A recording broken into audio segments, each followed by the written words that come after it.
It's the Security Weekly News, now coming to you in 5:10 time. It's episode 493, and it's Friday, the 11th of July, 2025. Welcome to the show.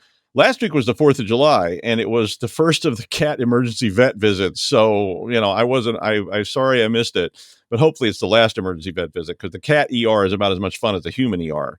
And I didn't even get to see somebody with an ear and a bowl of ice and a guy with a knife stuck to his foot making out with the girl who stuck the knife through his foot. All those are true. I've seen all that. We've got Tapjacking, ZuChe, PerfektBlue, McHacking, OT and the IT, add-ons, Josh Marpet, and more on this episode of the Security Weekly News. This is a Security Weekly production for security professionals by security professionals. Please visit securityweekly.com/subscribe to subscribe to all the shows on our network. We interrupt our program to bring you this important message. It's the show that keeps you up to date on the latest security news twice a week. Your trusted source for accurate security information and expert analysis. It's time for the Security Weekly News. Imagine a world where every threat, ransomware, supply chain attacks, zero-day exploits, is stopped before it can even begin. ThreatLocker makes that world a reality with a zero-trust approach to cybersecurity. By giving you granular control on every executable that can happen in your environment, ThreatLocker protects your business around the clock. No more guessing, no more gaps, just rock-solid protection that keeps your operations running smoothly and your data secure. Discover how ThreatLocker's least privilege approach can safeguard your organization against known and unknown threats. Take the first step toward total peace of mind. Visit securityweekly.com/ThreatLocker today. All right, it's the Security Weekly News. I'm Doug White. Hit that like and subscribe button and leave a comment, or I will sign you up for spaying and neutering. They come to you. Yeah, you bet. I could make so many more remarks there, but I'm not going to because then we'll get barred. Tapjacking. Okay, we can just go to, I don't even know what that sounds like. Something that only happens in robot strip clubs. I don't know. I saw the term. I knew what it meant, but every time I see the term, I'm like, tapjacking. These kids today. Anyway, tapjacking, if you don't know what it is a way to get users to do things when they think they're doing something else. In this case, they're exploiting a user interface animation to bypass Android's permission system, and they can even trick you into doing all sorts of unpleasant things. So it's kind of like, I guess the analogy is, it's like writing a new dir command, like writing dir.com and then pushing it up into the path so that it actually runs format star.star. Like when somebody types directory, it formats whatever they type directory on. That was like middle school computer lab hijinks, right? But this new attack that these guys came up with is called Tap Trap, and it works even with zero permission apps. So what it does is it launches a harmless, transparent activity that is on top of a malicious activity. So what happens is, it's like if a button popped up that says click OK, but there's really an invisible button there that says RM-RF star. That's kind of the basic idea. So apparently this works in Android 15 and 16, and it's going to be presented at the Usenix Security Symposium next month. So basically what they did was they set the opacity of one of the options to a really low number, like 0.1. So it's pretty much invisible unless you're really paying attention. And it's laying over the top of something that the user thinks they're interacting with. So if you had an approve all permissions button that no one would ever click, but you can't see it, and it's laying right over the top of a button that says something like click OK to continue or something totally innocuous, then somebody may press the harmless button, but they're really pressing the invisible harmful button. Yeah. An example by the researchers showed how that a game app could use the tap trap approach to enable camera access for a website via Chrome. So it looks like you're playing a game and you're clicking OK, continue, but you're really clicking allow camera to access. Yeah, allow the website to access my camera. So the researchers analyzed 100,000 Play Store apps, and they found 76% of them were vulnerable to the tap trap, since they have screen activity that conforms to certain activities. Currently, the issue is unmitigated on Android 15 and 16, and animations, which allows this, are enabled by default. So you would have to go in and disable them from the dev options or the accessibility settings. So be careful.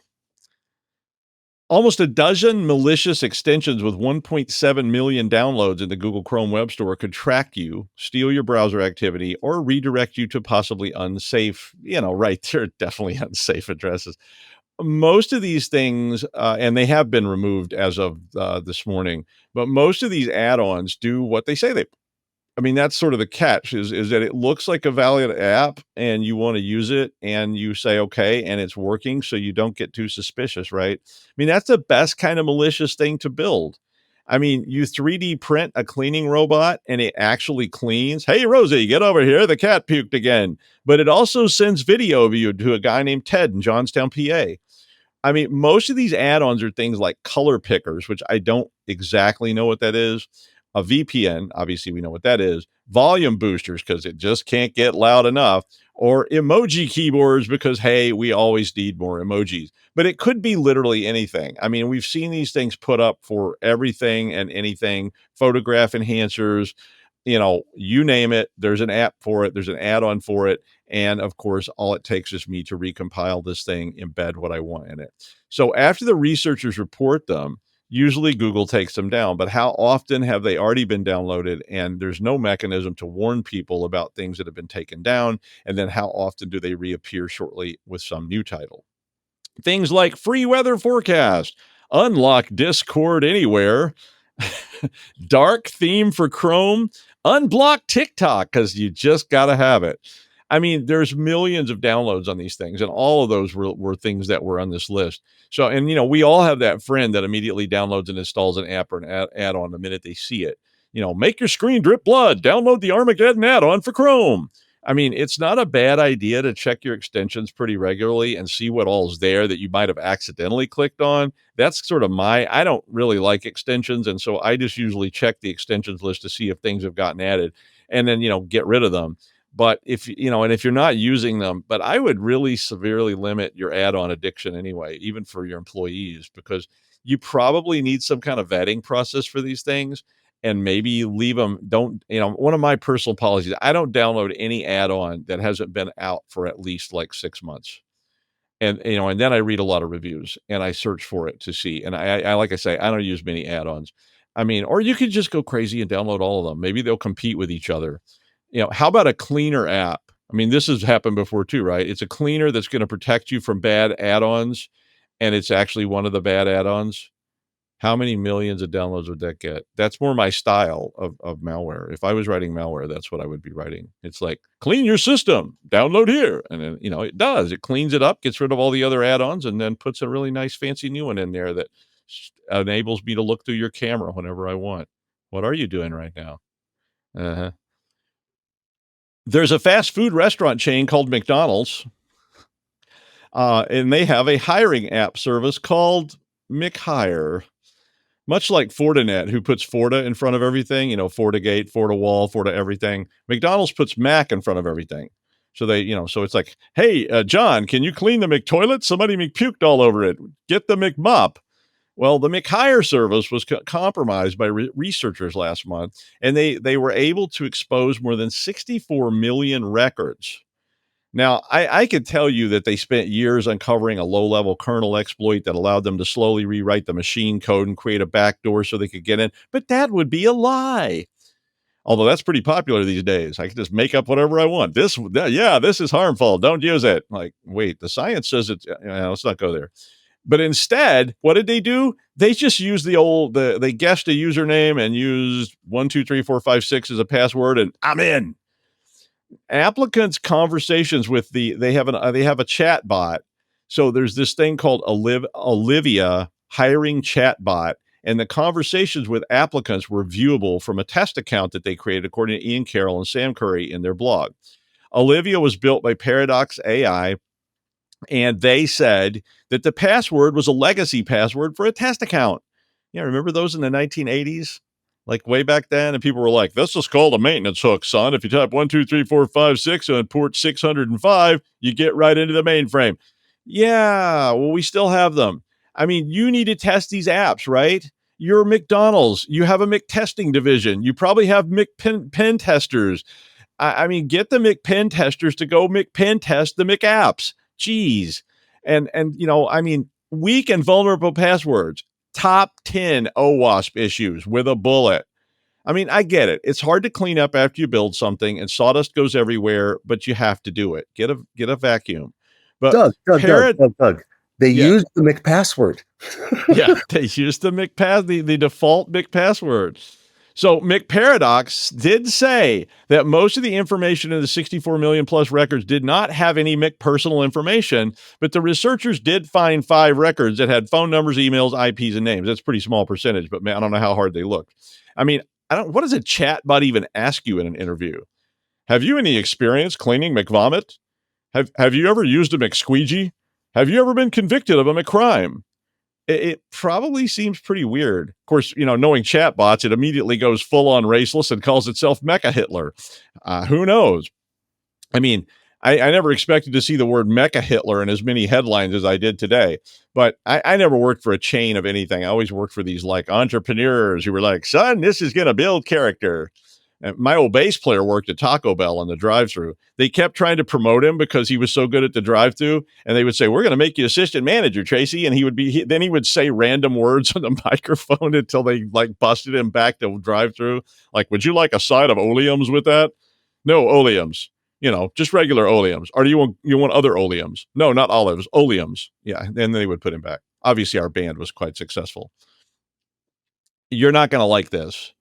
Remember when they realized, like in management, that VoIP phones had IP in the name and they were really networking tech, and then they fired the whole telco staff and put telco under networking admin, and all the money they saved from firing the telco staff was used to pay executive bonuses, and they told you to work smarter, not harder, and provided you with a motivational poster that said something like, "Higher, achieve more with less, dream your goals." And meanwhile, they were taking your shoelaces away. Yeah, we know. But instead of more personnel to help remove phone receivers from body orifices and such that we found out were things that the telco people had been doing all along. Yeah, like that. Well, according to this study, 52% of organizations now said that the CISO is directly responsible for OT security in addition to IT, which is up from 16% of them saying that in 2022. Now, OT, operational technology, used to be under that guy, Steve, that kind of smells like ozone and mosquito spray and has a Confederate flag tattooed on the roof of his mouth that he'll show you for $1. I mean, nobody ever bothered Steve. They just left him down in the basement in that chicken wire cage, and OT was just another world of flickering fluorescent tubes, rats as big as squirrels, and a robotic sawmill equipment that was built by a guy named Mario back in 1973 and only had that one murder spree back in the 80s. And then Mario died in a freak robotic wood chipper incident, and nobody messes with any of it. Well, it's coming your way. Now, I mean, I think this is a good idea. Don't get me wrong. I mean, that old idea that OT is too weird to live in the real world, so don't worry about it, is pretty naive. I mean, it should be under the CISO. I mean, you want me to go where and audit what? Is that, how do you wait, is that a metal cover on a tunnel? Are there chuds down there? Are those things dangerous? Is that one smiling at me? I mean, these things have built-in death dates, right? Daryl Hannah's not going to come hunt me down or anything if I go in there. But so the point is, make sure you get the resources along with this, because I went through that in the telco days. They were just like, "Yeah, you'll be taking over telco." And it's like, wait, we're going to get their budget, right? And they're like, "No, you won't be getting their budget. We're going to get their personnel, but no budget." "Oh, no, you're not getting any personnel either. You guys can handle it, right? I mean, it's just phones." "Right. Yeah, just phones. No way that's going to affect anything." You get the idea. SIM cards have always been a problem. Speaking of OT, guess what? They can be compromised. We know that. More devices that use SIM cards now have eSIM cards, of course, which are embedded SIM cards, and they're just built in, so you don't have to take a paper clip and try, or a dental pick. Paper clips are way too big for that little hole, and pop those SIM cards out and climb up on the furnace and try to eject the SIM card of that valve. But don't get too close to that other valve. That would be bad. Do you feel funny right now? It'll be okay. No, your skin's not. Those are just sores. They'll go away. I mean, if you're smart, this assignment was given to an expendable or intern. Yeah. But one of the big components in an eSIM is called the Universal Integrated Circuit Card, or EUICC, which is, just like the old UICC, which was in the regular SIM card. But what this thing does is it allows remote provisioning of this. So that means somebody can connect to it and provision it. And it allows you to run multiple profiles so it can connect to different networks or whatever. So security explorations found vulnerabilities in eSIMs and EUICC that could be exploited to allow cloning of the eSIM, which is pretty much like a regular old SIM swap, right? And now remotely, I could clone this eSIM and I could sit there on my device and actually see what is going on the IoT or IoT or whatever it is, whatever device is using this. The research focused on the Kaijin EUICC card, which claims that they have enabled 2 billion with a B SIMs in IoT devices. Now, they were notified about these exploits, and they said they are taking action to mitigate. Now, Security Exploration received a $30,000 reward from Kaijin as a bug bounty. So as you CISOs take over OT, you may want to be thinking about things like how many eSIMs and EUICC cards are there down in the robotic sawmill, and is that thing coming towards me with a big smile on its face? Yeah, I mean, you're going to have to manage this too, right? So, and of course, you don't need any more budget because it's just a bunch of eSIMs. Don't worry about it, and Tony will help you with all of it. Oh, did he retire? Yeah, can we get him back? He fell. Yeah, okay. We don't talk about that, right? PerfektBlue. PerfektBlue. It's spelled like part of it's spelled German, part of it's spelled not German. Whatever. It's a Bluetooth vulnerability that exposes millions of vehicles to remote code execution. Now we've talked about this ad nauseum, right, for years and years and years. Everything from people hacking tire pressure stems and so forth and so forth. I mean, if you have a modern car, it probably is basically a computer, right? It's probably running Windows NT or something. Now, if my dad hadn't sold my 1978 MGB while I was away and then said, "Look what I bought you, son, a Chevrolet Caprice Classic X Police Interceptor." Yeah, thanks, Dad. I mean, I'd probably still have that MGB, to be honest. And it had Lucas Electronics in it, which meant that it didn't have Bluetooth, and it might just decide to burst into flames or maybe take over the world. I don't know. Never happened. But most modern cars do have Bluetooth for your phones, your tire stem readings, your key fobs. I don't know. My phone was connecting to my wife's car one time because she pulled up next to me at a stoplight. And I was like, this is creepy. I'm hearing my wife talking to some guy named Steve. And, and I'm like, how is this happening? And then I realized, I think my phone was preferred by her car over her phone. So 4 security flaws popped up in Open Synergy's Blue SDK Bluetooth stack, and that could allow remote code execution on millions of vehicles. Now, so far, they have identified by name Mercedes, Volkswagen, and Skoda, and some other unnamed manufacturer as well. They said there's a 4th one, but they haven't said who it is yet. I love Skodas. I always rent those. I can't afford to rent Mercedes. I wish they sold Skodas in the U.S. I'd probably buy one. I really like them. Maybe Skoda will send me a free one as the major influencer I am. I mean, I saw one of those F1 influencer people got like a free McLaren. So maybe, I've got like a 10th of that person's followers. Maybe I could at least get a free Skoda. Anyway, if the attacker can get the code execution, a remote code execution of the vehicle, they can get GPS coordinates, record audio out of the vehicle, get your contact list, possibly perform lateral movements to get critical functions like the engine or the steering. Who knows what all's in that. Anyway, patches were rolled out. So look, regardless if you're driving a Skoda Octavia or a Baidu is driving you, or even a Ford, you probably need to keep your patches up to date, because traditionally car companies were reluctant to issue recalls or even tell people there were problems. Ford, Pinto. But I mean, basically it's on you now. What's your patch plan for your whole life at this point? I mean, when your oven needs a patch, are you patching it? Is it on a private VLAN? Can you put your car on a private VLAN, or is it just connect in the open? Does it have an eSIM? Does the eSIM have an EUICC that can be hacked? Oh my God.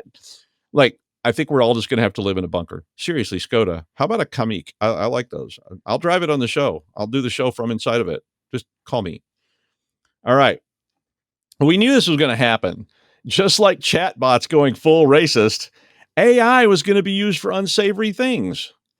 And this is a twitchy story, and it's not something I approve of, and it's hard for me not to make light of things, and then people say, "Oh, you don't take this seriously," because believe me, I do. AI is being used to create images of child sexual abuse. Imagine that.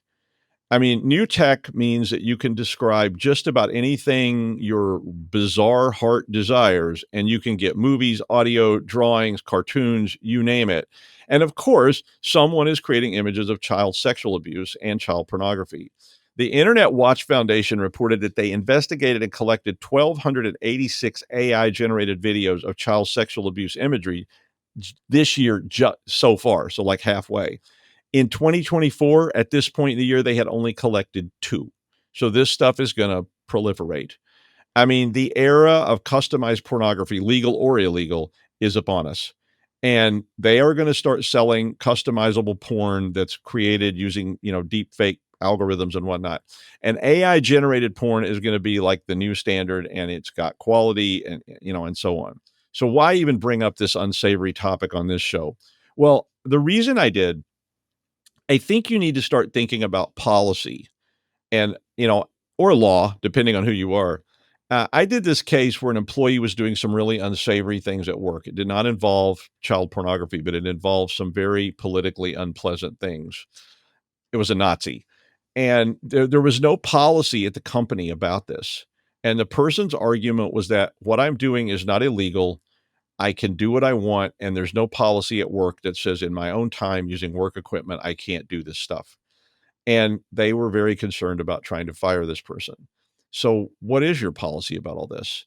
I mean, and this is an old argument that people have had for a long time. And what is illegal imagery? I don't want to get into any kind of ethical moral dilemma about whether or not an anime cartoon is child pornography, because it's really complicated discussion. AI blurs these lines even further, right? I mean, if there's no actual child, is there child abuse? And I'm not endorsing it, believe me. I mean, most laws about this stuff, rightfully so, have been updated to reflect these modern things that they don't, because that was early controversy in child porn and things like that, was like, is this an actual child? Is it a drawing? Where does this stop? But what is your company's policy on, say, AI generated pornography that was generated on a work machine? Can you stop them? What about AI child porn? And I mean, is it illegal where you live or where you reside? I mean, an AI deep fake of a coworker, an AI deep fake of the worker themselves that was made on a work machine and put themselves in a porn video. I mean, if you want to be able to dismiss these people or even write them up, you need policy about that. So you should probably be thinking about where your company stands on all this before you need the policy and don't have it, like the case I was doing, where they're like, well, we're going to write a policy now. And the guy said, well, that's fine. You write a policy, we'll talk about it. But for now, you can't do anything to me. You're going to have to deal with this really soon. Well, from somewhere out on that horizon, way beyond the neon lights, it's Josh Marpet. Hi, Josh. Doug, you had some great stories. I love the McPassword. That was great. I absolutely love that. But this last story is terrifying, and for several reasons. And I want to, if you don't mind, I want to expand that for just a minute before I get into mine. Go crazy. I think that, and I've been pushing this for years. Why do we allow employees to have Facebook on their work machine? Why do we allow them to go to webmail? Why do we allow them to stream music? There's this whole thing called least privilege. I know it's this obscure thing that we don't teach except in Security 101, which is you get everything you need to do your job and nothing else. You want to stream music? No problem. I will put up a. Can I comment though? I know we don't do a lot of this, but I'm going to interrupt. I want to comment. So in the early days of the internet, I was working as a consultant for several different companies who asked me to come in, and they were studying this, and they found that there was a great deal of unhappiness when they just did this. You can't access this new internet thing. You can't go look at the weather. You can't go do anything. Wait. I will agree with you, which is why we have a workaround. We put up a guest wireless. Everybody's got a smartphone these days. If you don't have a smartphone, it's your own damn problem. So you bring your smartphone, you bring your tablet, you hook it up to the guest wireless, you stream your music, you look at your Facebook on your lunch break, you do all your stuff on your equipment, not on mine. Okay? I completely agree. And that way, we reduce the amount of malware, we reduce the amount of phishing, massively reduce the amount of problems. And we then state the policy is you do work on your work machine, anything else, here's guest wireless. We don't even look at the guest wireless. It's straight to the internet, no filtering, no nothing. Go to town, we don't care. Whatever you do on your tablet is your problem, not ours. Right. Okay. And that's how you handle that. Number one. Number two, and I'm going to say this because I have to, is that the AI generated porn is still porn. And whether it's a law, a policy, a regulation, a statute, USC, whatever. By the way, customizable porn has been around for quite a while. They started that way with deep fakes of celebrities or anybody you wanted put on some interesting positions. And you just basically did the don't even go there. But the point is that it's porn, and it needs to be treated as such, whether it's revenge porn, whether it's whatever. Okay. So anyway, let's move on because this is a god awful story and a god awful, and I Indeed. want to not do anything about that. So my story, which is also about AI, by the way, just to be clear, is about AI in financial services. And the AI in financial services is about AI in financial services is going through the bloody roof. In 2024, AI in financial functions surged by 21%. So we have so many financial services that are basically using AI for so many different things. They're enriching information. They're using it for chatbots. They're getting rid of financial advisors. By the way, if you didn't know this, the basic financial advisory services at most banks now is through AI, not through people. If you want a financial advisor, you better have enough money to make it worth it for the bank to care about you. Okay. By the way, the other part of this is that automated financial advisors don't have to be licensed, which means there's no liability for the bank if they make a bad call. Who holds the liability? You do for taking their advice. That's a whole nother story, and I'm not going to get into it right now, but something to think about when like your little financial advisor bot goes, hey, you should buy this stock. You're making that responsibility. You're making that choice, and the responsibility is on you, not on the bank, not on the organization. Can it be good? Absolutely. I have the attention of an AI system. It can be amazing. Okay, these things are actually pretty cool. Just as with any new technology, recognize where the liability lays, where the risk lays, and where the responsibility lays. Okay. However, I want to point out that with our McChatbot story from before, with the password of 1234556, any AI system can be amazing, and the implementation can suck. All right. We talk about cryptography the same way. You can have the most perfect cryptographic algorithm, but if you implement it badly, it still sucks. Okay. So when you implement AI, especially in financial services, you have to do it in such a way that you are securing the data, you're securing the methodology, you're securing all the different pieces of this. The implementation must not suck. All right. Turn that suck dial down, just to be clear. All right. If you've ever seen the Far Side cartoon where it was Jimmy's last day as the sound engineer for the band, it's because he turned the suck dial all the way up. Turn it down, please. You have to make sure that your opportunity for data breaches through the AI system, your opportunity for scamming through the AI system is very, very low. I think we all remember the airline and I think it was the Chevy dealership that had chatbots that sold airline tickets for $1 and gave away vehicles. You realize if they'd only charged $1 for the vehicles, the courts would have made them give the vehicles away for $1. So because they gave them away free, they're like, there's no actual contract because there's no remuneration. The airline chatbot at least sold them for $1. And so they had to give the tickets to those people. If it'd given it away for free, the court would have said, nope, can't do it. You don't have to give them tickets. The point is you need to make sure that the financial interactions, the business model, the workload, and the business logic all line up properly so that the implementation of these AI, what did I say? That they don't suck. Okay. It's important to have verification, testing, to make sure that your access management is locked down. You actually have to have controls. Wait, this sounds just like compliance, doesn't it? Oh my God. It must be some kind of compliance thing. And we hate compliance. We're never going to do that. But if you want to have things that don't suck, you should have a way to measure how secure, and how compliant and how properly they're done. And that's what compliance is. Hint, hint, this is my little dig at everybody who goes, compliance isn't security. No, you're right. Compliance isn't security. It's important for security to be done properly. But if you don't want to do it properly, just throw away compliance. It's no problem. So they're building AI frameworks. There's a new one that just came out in the EU. I actually haven't had a chance to even read it yet. I just saw it yesterday.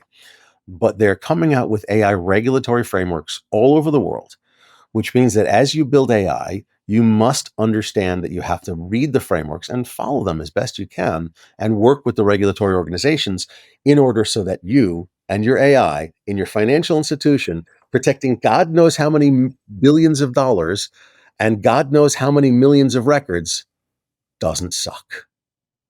Doug? Just make sure it doesn't suck. Hey, that should be everybody's life motto, right? Like suck less or something like that. And I guess I probably shouldn't get involved in that. Thank you, Josh. I really think this is something that's going to happen probably, very soon. And, you need to go to that new Korean place on 32nd Street and you just rent a car for the time. And a car wakes up in a nearby garage, drives over to you, you get it. The car drives you down to 32nd Street and it drives off into the sunset. Oh wait, that's Waymo, right? I mean, that stuff is already going on. And China's largest car rental operator, which in English is called Car Inc. Chinese is very literal, I mean, it's so calling, but it tells you what it is, right? But Car Inc. is now renting autonomous cars within 11 Chinese cities. And this is not really what their business model is. They want to let people rent these cars to take them places or whatever. They're currently using Baidu Apollo cars. Now, the company, which is called ZuChe in China, is hoping to roll out service, all over China. But I don't know.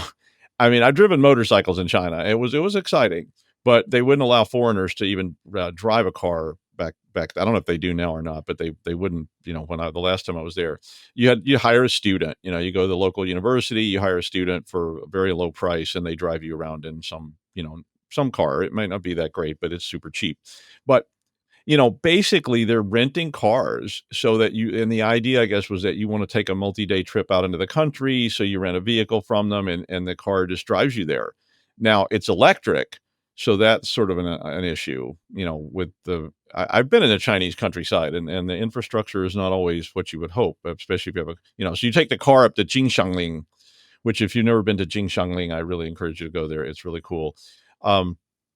That's part of the Great Wall. That's about 3 hours outside of Beijing. That's like, there's almost nobody there. It's lovely, hot, but it's a long walk. But what if your battery runs down up there? I mean, but I do think this is all coming soon. I mean, regardless of current politics and the winds and whatever, I would much rather just sit back and let my car drive me. I like the Waymo cars. I really do. I mean, it's much better than that sketchy guy Olaf that was driving the Uber and might have had a machete laying in the front seat. I mean, so why not a rental car that you can take on a short trip that can drive you up to the ski area, drive you, it drives back off down to Frisco or somewhere in parks and recharges while you're skiing. And then it comes and picks you up at the base of Peak 8 when you're done. It drives you home. And maybe a little pop-up bar in the back. You ride back down to Denver. You could put a bed in there for sleeping. You filthy animals. I know what you're doing in the back. I know all about that. Anyway, that's the news. I will be doing interviews at Black Hat, so if you do want to buy one, let us know, and I'll put you in touch with the right people. Thanks, Josh, and we'll see you next time on the Security Weekly News.